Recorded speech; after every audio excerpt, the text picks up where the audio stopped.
Hey everyone, today we are going to be taking a look at one of the most classic EDCs with the assisted Kershaw Blur. Now, as I said, the Blur is a classic design. It's been around for a while now and has tons of different versions, colors, and blade shapes, and I'll show you some of those here in a bit. But here is a quick first look at one of the many variants of the Blur. You can see it has a nice drop point recurve blade.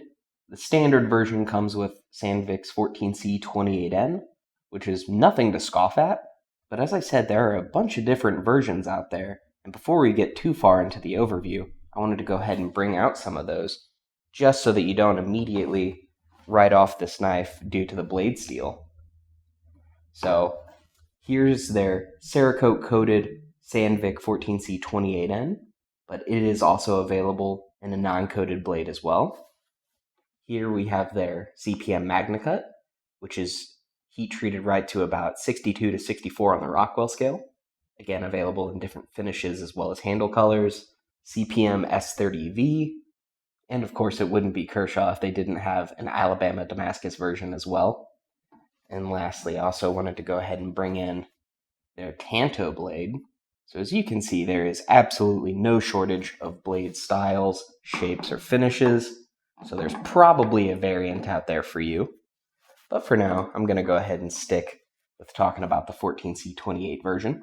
So the Kershaw Blur here is right at about 8 inches overall, with about a 3.5-inch blade and 4.5-inch handle.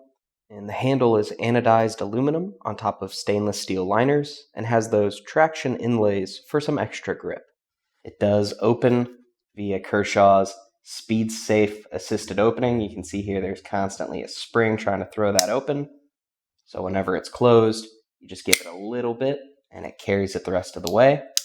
Feels great. It is also lefty friendly with a right and left hand thumb stud, but I will say that it is really more of a right-handed knife given that it is a liner lock set up for righties and the pocket clip is set up for tip up or tip down right hand carry only. So if you are a lefty, you could carry this, but sadly it is not a fully ambidextrous knife. Now I did want to go ahead and bring in a size comparison really quickly for you, just in case you've never seen or held the Blur.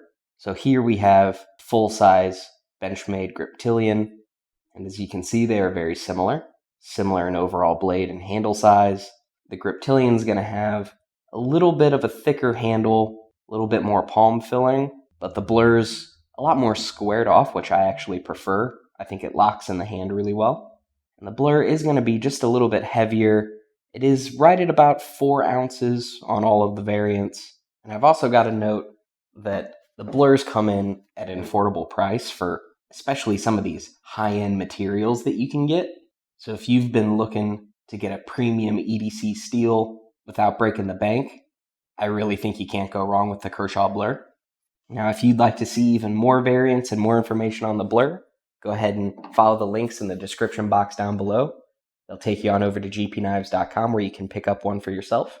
While you're down there, don't forget to like and subscribe and let me know your thoughts on the Blur.